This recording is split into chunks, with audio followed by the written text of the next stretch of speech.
Hello everyone, ఈ వీడియోలో medical devices rule సంబంధించి చాప్టర్ 4లో వచ్చే వేరియస్ ఫార్మ్స్ ఎక్స్ప్లెయిన్ చేస్తాను. ప్రీవియస్ వీడియోస్లో చాప్టర్ 1, 2, 3 గురించి ఎక్స్ప్లెయిన్ చేశాను. Chapter 4 is about manufacturing of medical devices for sale and distribution in India.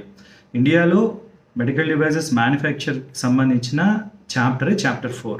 అయితే చాప్టర్ 4లో ఈ ఫార్మ్స్ అన్నీ కూడా ఎండి మెడికల్ డివైజెస్ పెట్టి ఒక నెంబర్ ఇస్తారు. ఫార్మ్స్ అని అలా నెంబర్గా ఉంటాయి. MD3 నుంచి MD11 medical devices 3 to medical devices 11 వరకు ఉండే ఫార్మ్స్ అన్ని కూడా మ్యానుఫ్యాక్చరింగ్లో వస్తాయి. మరి medical devices form number 1 and 2 chapter 3లో వస్తాయి. Chapter 3 is about authorities, officers and bodies, దాంట్లో వస్తాయి.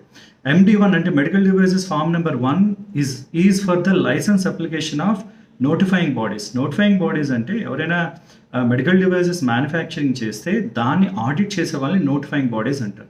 దానికి పెట్టుకునే అప్లికేషనే medical device form number 1. MD2 అనేది సర్టిఫికేట్ ఆఫ్ లైసెన్స్. వాళ్ళు పెట్టుకున్న నోటిఫైడ్ బాడీ అప్లికేషన్ స్క్రూటినీ చేసి లైసెన్స్ ఇస్తే ఆ సర్టిఫికేట్ని MD2 అని అంటారు.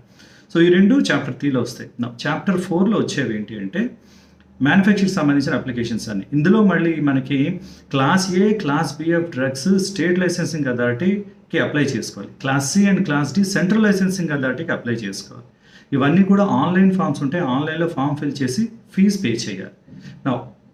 ఫామ్ నెంబర్ చెప్తా చూడండి. MD3 medical devices form 3 is about class A, B medical devices licence manufacture చేస్తామనే లైసెన్స్ అప్లికేషన్ ఇది. MD3.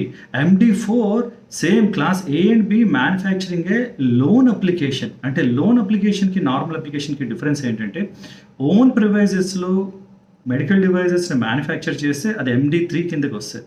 లేదు రెంటెడ్ ప్రిమైజ్, వేరే వాళ్ళ ప్రిమైజ్ మీరు వాడుతుంటే అది MD4లోకి వస్తుంది. రెండు స్టేట్ లైసెన్సింగ్ అథారిటీకి అప్లై చేసుకోవాలి. 3, 4, 5, 6 ఏంటంటే 5 గ్రాంట్ ఆఫ్ అప్లికేషన్. ఏది రెగ్యులర్ ఓన్ ప్రిమైజెస్కి, 6 ఏమో grant of application for loan premises. 3, 4, 5, 6 class ఏబికి సంబంధించినవి స్టేట్ లైసెన్సింగ్ అథారిటీకి అప్లై చేసుకోవాలి. 3, 4, 5, 6.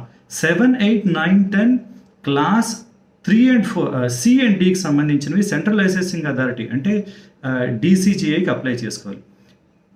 Class 7 is about MD7 is about class CD licensing application. MD8 class CD loan license application. 9 ఏమో grant of license, 10 ఏమో grant of loan license. 3 to 10 is about అన్ని class ABCDకి సంబంధించి. మరి 11 ఏంటి అంటే manufacturing of test, evaluation, demonstration, training of medical devices which are not for sale. అంటే research and డెవలప్మెంట్లో ఆర్ అకాడమిక్ ఇన్స్టిట్యూషన్లో వాడే మెడికల్ డివైజెస్ మాత్రమే సేల్కి సంబంధించిన దీనికి అప్లై చేసుకున్న అప్లికేషన్ ఫామ్ MD11. ఇవి టోటల్గా 3 to 11 వచ్చే అప్లికేషన్ ఫామ్స్. అయితే కొన్ని timelines are important. Timelines అంటే ఎవరైనా ఆన్లైన్లో అప్లై చేసుకున్న తర్వాత అప్లై చేసుకున్న 45 డేస్లోగా అప్లికేషన్ ఇచ్చామా లేదా అనేది ఆ లైసెన్సింగ్ అథారిటీ డిస్క్లోజ్ చేయాలి.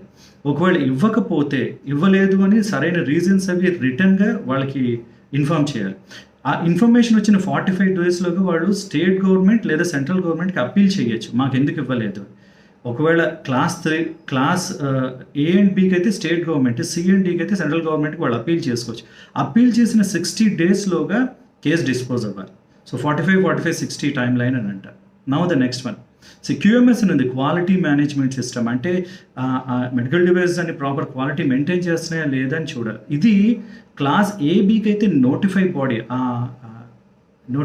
అంటే ఆడిటర్స్, వాళ్ళు డిసైడ్ చేస్తారు. వేరేస్ class C and D central licensing authority DCGI approve చేస్తారు. ఇది application forms MD3 to MD11 what details. Chapter 4లో రూల్స్ కూడా ఉన్నాయి. రూల్స్ నెక్స్ట్ వీడియోలో ఎక్స్ప్లెయిన్ చేస్తాను. All the best.